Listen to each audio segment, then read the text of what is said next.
আপনারা জানেন আজ প্রধানমন্ত্রী সভা রয়েছে বারাসাতে। মার্চের প্রথম সপ্তাহে বঙ্গে 3টি সভা প্রধানমন্ত্রী। এর আগে আরামবাগ এবং কৃষ্ণনগর, আর আজ বারাসাতে সভা করবেন প্রধানমন্ত্রী নরেন্দ্র মোদী।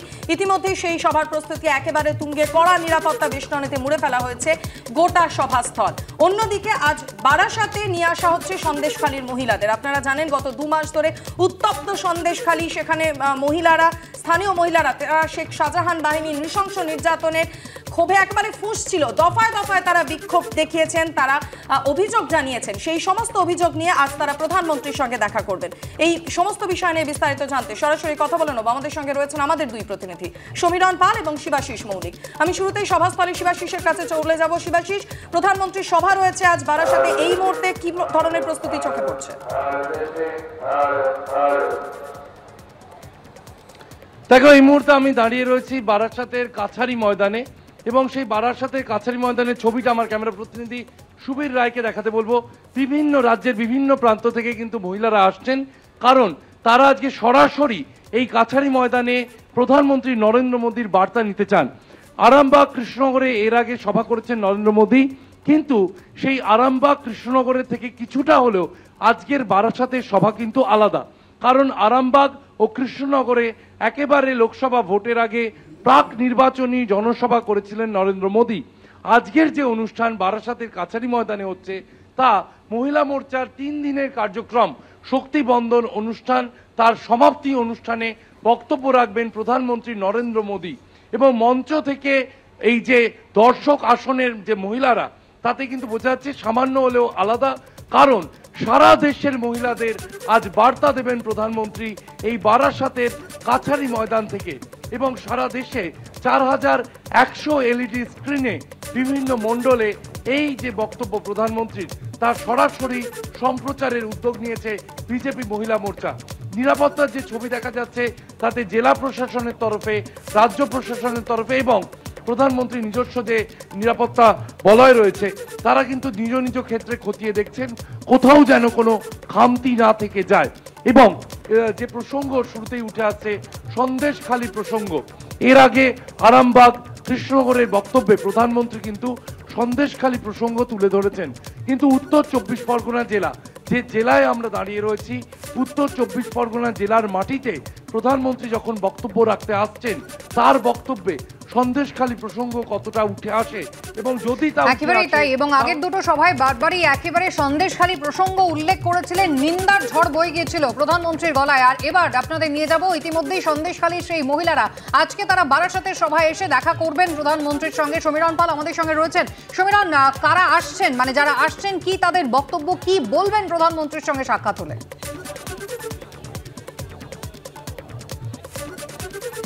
একেবারেই সন্দেশখালীর প্রত্যন্ত এলাকা থেকে কোড়াকাটি, মণিপুর, আতাপুর, জেলিয়াখালী বিভিন্ন জায়গা থেকে খুব ভোরে মহিলারা সকলে নৌকা করে রওনা দিয়েছিলেন, এবং তারা এই মুহূর্তে ধামাখালী থেকে বাসে রওনা দিয়েছে। ক্যামেরাম্যান প্রবীর থেকে দেখাতে বলবো, মহিলারা তারা প্রত্যন্ত জায়গা থেকে রওনা দিয়েছেন আজকে বারাসাতে প্রধানমন্ত্রীর সমাবেশে যোগ দেওয়ার জন্য।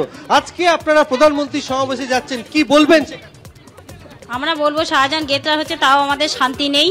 ওর যে ছুঁচো আছে, কিছু সাকরেত আছে ছোটোখাটো, এগুলোকেও পাকড়াও দরকার, খুব প্রয়োজন। রাতের অন্ধকারে মহিলাদের ঘরে গিয়ে মানে তাদেরকে হুমকি দিচ্ছে যে মারবো, তুলে নিয়ে যাবো, এইসবগুলো কথাবার্তাগুলো বলছে, শোনা যাচ্ছে গ্রামে। মানে মেয়েরা এখনো আতঙ্কের মধ্যে আছে। আপনারা কি অভিযোগ আপনাদের? দেখুন, শাহজাহান গ্রেপ্তার হয়েছে, আমরা খুশি, কিন্তু তার যে সাকরেতগুলো এখনো ঘুরে বেড়াচ্ছে, তারা এখনো গ্রেপ্তার হয়নি। অবিলম্বে তাদেরকে গ্রেপ্তার করতে হবে। আমরা প্রধানমন্ত্রী সাহেবের কাছে আমরা এটাই জানাবো। আর কি অভিযোগ রয়েছে? তারা এখনো হুমকি দিচ্ছে। আজকেরই দেখুন না, মিটিং আসবে, কত মেয়েদেরকে বাড়ি থেকে বেরোতে দেয়নি, তারা এখনো বাড়ির মধ্যে আছে, তাদেরকে এখনো ওরা সেইভাবে হুমকি দিচ্ছে। পুলিশ কোনো কাজ করছে না, পুলিশ এখনো ওদের দলদাস হয়েই কাজ করছে। তুমি শুনলে যে এখনো তারা হুমকির শিকার হচ্ছেন, অনেক মহিলাই আসতে পারেননি, এবং যেহেতু আজকে সমাবেশ, মাত্র 4টি বাস ধামাখালী থেকে রওনা দিয়েছে, এবং সেখানে অধিকাংশই মহিলা, এবং বারাসাতের কাছারি ময়দান, সেখানে তারা পৌঁছবেন। ইতিমধ্যেই রওনা দিয়েছেন এবং রামপুর পেরিয়ে গেছেন, ধামাখালী সরবিরিয়া রোডে রয়েছে বাস। আর কিছুক্ষণের মধ্যে তারা বারাসাতের সভাস্থলে পৌঁছে যাবেন, এবং তারা অভাব অভিযোগের কথা প্রধানমন্ত্রীর সামনে তুলে ধরবেন। ধন্যবাদ সমীরণ। শিবাশিস, তোমাকেও ধন্যবাদ। আমি শীর্ষেন্দুদার কাছে আসবো। শীর্ষেন্দুদা, এই সন্দেশখালী যা এতদিন ধরে সংবাদ শিরোনামে রয়েছে, আজকে প্রধানমন্ত্রীর সঙ্গে এই মহিলারা সাক্ষাৎ করবেন এবং সমস্যাগুলোর কথা বলবেন। এখনো তারা বলছেন যে শেখ শাহজাহান অ্যারেস্ট হয়েছে, কিন্তু তা সত্ত্বেও শান্তি নেই। আজকেও যখন তারা আসছেন, লোকজন তাদের ভয় দেখাচ্ছে, বাধা দিচ্ছে, বিভিন্ন রকমের হুঁশিয়ারি দেওয়া হচ্ছে। এহেন শেখ শাহজাহানকে যখন সিবিআই হেফাজতের নির্দেশ দেওয়া হচ্ছে, তখন প্রথমত সুপ্রিম কোর্টে কেন গেল রাজ্য সরকার, কার হয়ে গেল রাজ্য সরকার, এই প্রশ্ন যেমন থাকবে, তার পাশাপাশি সুপ্রিম কোর্ট স্টে দেয়নি, সুপ্রিম কোর্টে কোনো হিয়ারিং হয়নি, তা সত্ত্বেও সিআইডি কাগজপত্র হস্তান্তর করলো না। মানে এটা কিভাবে সিআইডির এখতিয়ারের মধ্যে পড়ে? রাজধর্মের নামে নির্দেশ লঙ্ঘন করলো তো। রাজধর্মের নামে ক্ষমতার অপব্যবহার প্রতিরোধ করে প্রশাসনকে সেই ধর্ম পালন করার একটা বড় কাজ হয়ে দাঁড়িয়েছে আদালতের। এই জায়গাতে ভাবতে হবে, গতকাল প্রধান বিচারপতি বারবার বলেছেন রাজ্য পুলিশের ওপর আর আস্থা নেই, মানুষের নৈতিক এবং নিরপেক্ষ তদন্তের জন্য এটা সিবিআই দিতে হবে, এর থেকে ভালো মামলা আর হতে পারে না সিবিআইয়ের। এই কথা বারবার বলেছেন। একটা জিনিস, সিআইডিকে থেকে সিবিআইকে দেওয়ার জন্য একটা টাইম বেঁধে দিয়েছিলেন কালকের অর্ডারে 4:30। সিবিআই গেলেন না কেন রাত্রেবেলা? সিবিআই চিফ জাস্টিসের কাছে, হাইকোর্ট চিফ জাস্টিসের কাছে রাত্রেবেলা অনেক মামলা হয়, কেন সিবিআই কালকে? আমি এটা প্রশ্ন করতে চাই সিবিআইয়ের কাছে। যা কারণ, সুপ্রিম কোর্টে মামলা ফাইল করা মানে সেটা স্টে হওয়া নয়, সেটার কোনো রকম স্টের অর্ডার ছিল না, মামলাটা শুধু ফাইল হয়েছে। সেই জায়গায় সিবিআই রাত্রেবেলা গেলেন না কেন? যে কোর্ট কন্টেমের জন্য, যে আমাকে 4:30 অবধি টাইম দেওয়া হয়েছিল শাহজাহানকে নেওয়ার জন্য, নিয়ম মানা হয়নি, তাহলে পরবর্তী পদক্ষেপ কি হবে? 56 দিন বাদে আজকে মিনাখা থেকে পেয়েছেন সন্দেশখালী থেকে 30 কিলোমিটার দূর, সেই 56 দিন, তার মানে প্রত্যেকটা দিন 536 মিটার করে পুলিশ এগোচ্ছিল। এটা পুলিশের কাজ একদমই। আমি এই জায়গায় যাব, এই সিবিআই এর বিরুদ্ধেও তো অভিযোগটা উঠেছিল, মানে প্রথম থেকেই কিন্তু যখন আমরা দেখেছিলাম সিট তৈরি হয়েছিল, প্রথম গাফিলতি দেখা গিয়েছিল, সিবিআই তাদের অফিসার দিনের পর দিন নিয়োগ করতে পারেননি এবং পরবর্তীকালে সেই সিটের উপরে স্থগিতাদেশ। আজ যখন কোর্ট স্পষ্ট নির্দেশ দিয়েছে সিবিআই কে হ্যান্ড ওভারের, তাহলে এই সময় নিয়ে খেলাটা কি কারণে? আমি শীর্ষেন্দুদার সাথে একমত। প্রথম আমি যেটা বলবো, আমি নির্বাচন কমিশনের দৃষ্টি আকর্ষণ করব, আমাদের ডিজিপি সারদা কুমার যদি থাকে তাহলে এইরকমভাবে কোর্টের নির্দেশকে বারবার ভায়োলেট করা হবে, হিউম্যান রাইটস পশ্চিমবাংলায় প্রোটেক্ট হবে না, কারণ উনি ডিজিপি আছেন, ফলে ওনাকে এই পদ থেকে অবিলম্বে অপসারণ করতে হবে। 2 নম্বর কথা হচ্ছে যে সিবিআই এর ভূমিকা ভীষণভাবে খারাপ পশ্চিমবাংলায়। আমরা পশ্চিমবাংলায় দেখেছি সিবিআই অফিসার কি পার্থক্য কী ছিল, তাকে সরাসরি টাকা নিতে ধরা পড়েছে উনি পুলিশের কাছে। সিবিআই মানে ধোয়া তুলসী পাতা এবং পশ্চিমবাংলার মানুষের পারসেপশনের মতো করে কাজ হচ্ছে, এরকম হচ্ছে না একেবারেই, এবং এটা হওয়াটা কেউ পশ্চিমবাংলার মানুষ আশা করে না। সেই কারণে আমি বলছি যে গুরুত্বপূর্ণ, দেখুন শিক্ষা দুর্নীতি মামলায় সিবিআই ইডি হচ্ছে, আজকে চিফ জাস্টিস তিনিও হচ্ছে গিয়ে সিবিআই দিচ্ছেন। আসলে এইটা রাজ্যের মানুষের কাছে খুবই হতাশাজনক, কারণ রাজ্য প্রশাসন সম্পূর্ণভাবে ব্যর্থ হয়ে গেছে। তাই আমাদের আদালত সেন্ট্রাল এজেন্সিগুলিকে সমালোচনা হচ্ছে রাজ্য পুলিশের, তখন কোর্ট যখন সিবিআই তদন্তের নির্দেশ দিয়েছে, সেই সিবিআই এর বিরুদ্ধে গাফিলতির অভিযোগ। দেখুন, গাফিলতির অভিযোগ আসছে বুঝতে পারলাম, কিন্তু গাফিলতিটা কি গাফিলতি? গতকাল আদালতের একটা অর্ডার কিন্তু মানা হয়নি রাজ্য প্রশাসনের তরফে, এখনো 24 ঘন্টা পেরোয়নি। তো it is too early two comment on this. আসলে ব্যাপারটা হচ্ছে, রাজনৈতিক দল যদি কখনো সিবিআই বা ইডির বিরুদ্ধে বলে, সেটা কতটা উদ্দেশ্য প্রণোদিত সেটা কিন্তু ভাবতে হবে। তারা সাইড থেকে খঞ্জনি বাজাচ্ছে, কিন্তু এটা বুঝতে হবে আজকে কিন্তু চিফ জাস্টিসের ডিভিশন বেঞ্চও আস্থা রেখেছে সিবিআই এর ওপরেই। এবং কোন প্রেক্ষাপটে? রাজ্য পুলিশ যখন 56 দিন পর এই মাফিয়া শেখ শাহজাহানকে ধরলো এবং তারপর এখন বোধহয় কাস্টাডিতে পাঠানোর মাংস খাওয়া হচ্ছে। আমি আপনার সঙ্গে একদম একমত। তোমার সুবিধা হবে একদম আমি বলছি তাদের উদ্দেশ্য প্রণোদিত, আমরা উদ্দেশ্য প্রণোদিত। আমাদের চিফ জাস্টিসের হাতে তো স্কটল্যান্ড ইয়ার্ড নেই যে সিবিআই ফেল করছে বলে স্কটল্যান্ড ইয়ার্ডকে দেব। উনি compel to do this, compel to do this. যদি স্কটল্যান্ড ইয়ার্ড থাকতো, সিবিআই কে কন্ডেম করত, সিবিআই ও কন্ডেম হতো রাজ্য পুলিশের মতো। কখন শেখ শাহজাহানকে হাতে পায়, আদৌ হাতে পায় কিনা সেদিকে তো নজর থাকবে। তবে এরই মধ্যে আপনাদের শোনাবো, এ মাসের শুরুতেই বঙ্গ সফরে এসে প্রধানমন্ত্রী নরেন্দ্র মোদী ঠিক কি বলেছিলেন সন্দেশখালী প্রসঙ্গে। राज्य सरकार तो चाहती नहीं थी कि संदेशखाली का गुनहगार कभी गिरफ्तार हो, लेकिन ये तो बंगाल की नारी शक्ति दुर्गा बनकर खड़ी हो गई।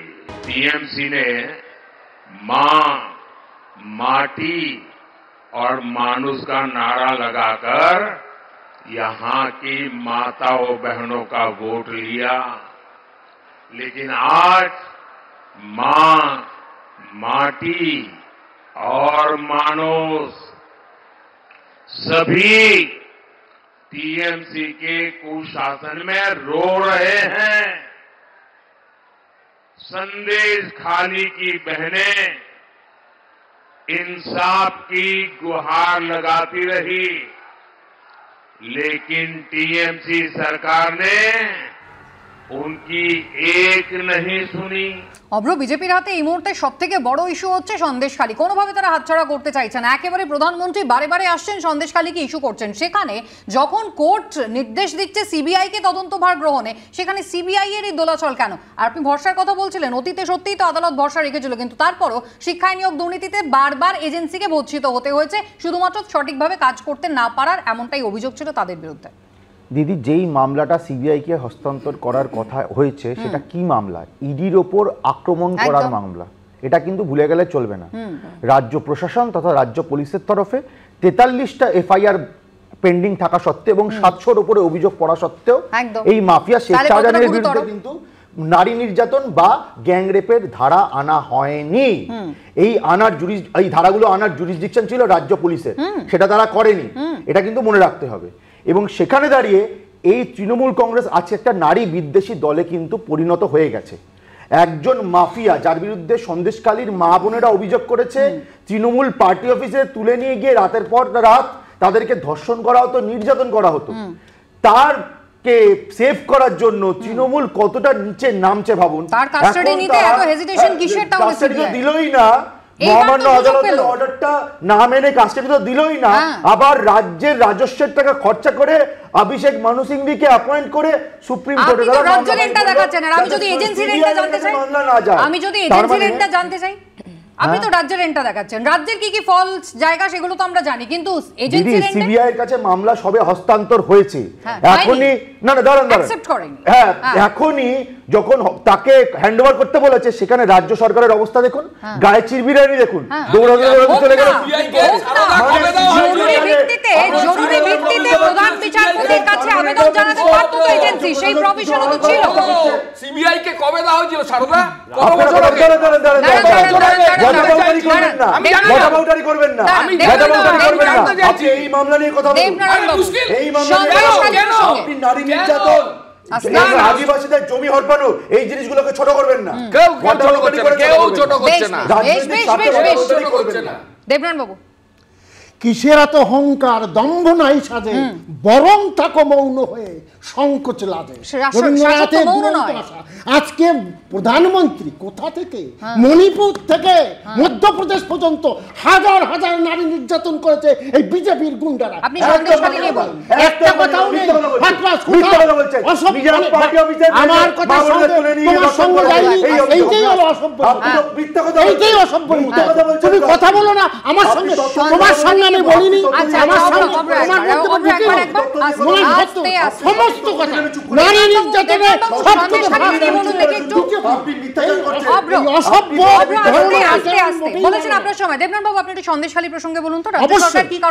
নিশ্চয়ই আমার তো বলে না, আমার অন্যায় যেটা অন্যায় আমি কখনো, কিন্তু যদি বলে প্রধানমন্ত্রী হাতে দিতে সমস্যাটা কোথায়, নিশ্চয়ই, কিন্তু আমার যথাযথ নিশ্চয়ই, কিন্তু আমার প্রশ্ন হচ্ছে এই সিবিআই কোন কেসটা সমাধান করেছে? অন্তত 70টা কেস নোবেল থেকে আজকে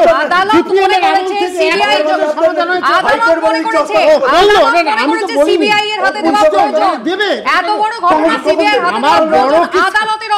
আমার কথা নিশ্চয় দেওয়ার কোনো অসুবিধা নেই, কিন্তু তার সুযোগ কিন্তু কাকে দেবে, কাকে দেবে, কাকে দেবে? যে আলোচনায় কিন্তু নতুন জল্পনা শুরু হয়েছে, তিনি বিজেপিতে যেতে পারেন। ইতিমধ্যেই দল থেকে এবং বিধায়ক পদ থেকে তিনি পদত্যাগ করেছেন। দলীয় সমস্ত পদ থেকে ইস্তফা দিয়েছেন, তারপর বিধায়ক পদ থেকে ইস্তফা এবং তারপর তার রাজনৈতিক ভবিষ্যৎ নিয়ে জল্পনা। বিজেপিতে যোগদানের জল্পনার মধ্যেই তাপস রায়ের বাড়িতে পৌঁছে গেলেন বিজেপি কাউন্সিলর সজল ঘোষ। তৃণমূল ত্যাগী তাপস রায়ের সঙ্গে প্রায় 40 মিনিট কথা হয় বিজেপি কাউন্সিলরের। আমার থেকেও ভালো প্রার্থী হবেন তাপস রায়। উত্তর কলকাতায় তাপস রায় দাঁড়ালেই জিতবে। সুদীপ বন্দ্যোপাধ্যায়কে তৃণমূলের লোকই ভোট দেবে না। তাপস রায়ের বিজেপি যোগের জল্পনা আরো উস্কে মন্তব্য সজল ঘোষের। ওই জল্পনার মধ্যে আমি যাব না, হ্যাঁ, কারণ ওগুলোর নেতৃত্বের ব্যাপার। তাপস রায়কে আমি কোনোদিন তাপস দা বলিনি, রায় বলিনি, আমি তাপস কাকু বলেছি। কাকুর সঙ্গে দেখা করতে এসেছি।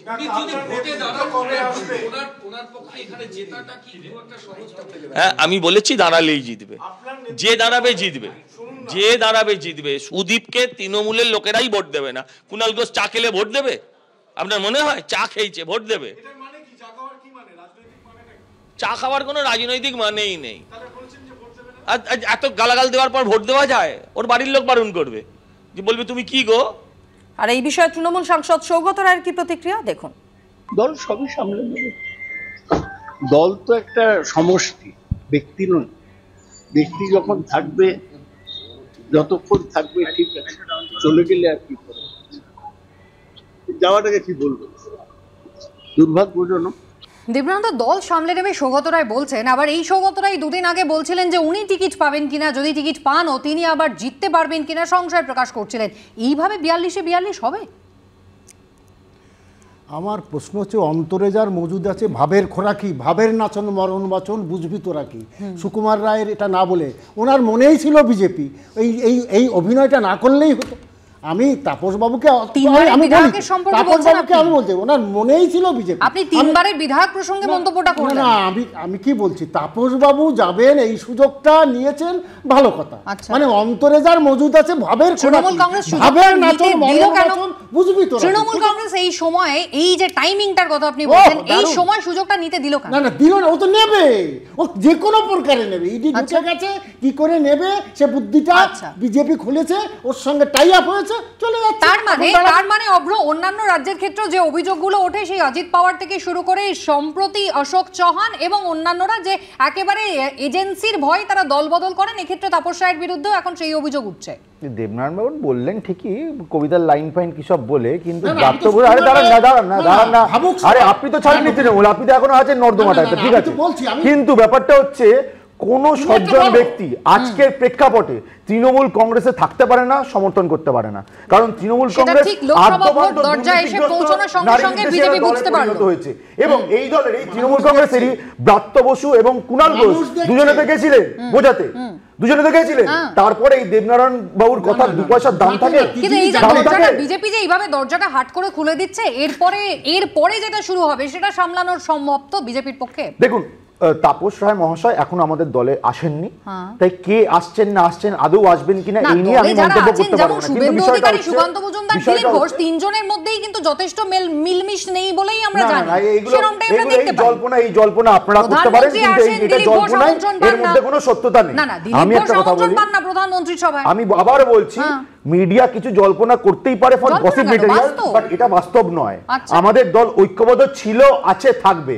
ভারতীয় জনতা পার্টি বৃহত্তম পার্টি, দরজা পুরোটাই বিজেপি খুলে দিয়েছে হাট করে। সে অবসরপ্রাপ্ত বিচারপতি হন আর প্রাক্তন তৃণমূলের বর্ষিয়ান বিধায়কই হন, সকলের জন্য হাট করে দরজা খোলা। কিন্তু সিপিএম এর ভাড়ে মা ভবানী। দেখুন, অশোক চৌহান থেকে অজিত পাওয়ার এজেন্সিকে কি করে ব্যবহার করা হচ্ছে আপনি বললেন। আমি বলছি, তাপস রায়ের বাড়িতে যখন এজেন্সি গেছিল উনি বললেন সুদীপ পাঠিয়েছে। আমরা এটাই বলছি, সুদীপ তৃণমূলে আছে, সুদীপ এজেন্সিকে কন্ট্রোল করে, আর হচ্ছে গিয়ে নরেন্দ্র মোদীরাও এজেন্সিকে কন্ট্রোল করে। তৃণমূল আর বিজেপির এই সেটিং পশ্চিমবাংলার মানুষের কাছে পরিষ্কার হয়ে গেছে। ফলে একটা দল এইখানে আছে আর একটা দল ওখানে আছে। গোডাউনের মাল কখনো কখনো আলাদা আলাদা শোরুমে যাচ্ছে। সিপিএম কি করলো? শুধু সেটিং তত্ত্বটা সাধারণ মানুষের সামনে নিয়ে এলো। আমরা তো মানুষের কাছে মানুষের এজেন্ডা নিয়ে যাচ্ছি। এই সেটিং দিয়ে চলবে না। আর একেবারে উচ্চতর প্ল্যাটফর্মে ইন্ডিয়া জোটেও আপনারা রয়েছেন এই তৃণমূল কংগ্রেসের সঙ্গে। বেশ আনন্দ সকালে আলোচনার সময়সীমা এখনকার মতো এ পর্যন্ত। সকলকে ধন্যবাদ জানাই আলোচনায় আসার জন্য।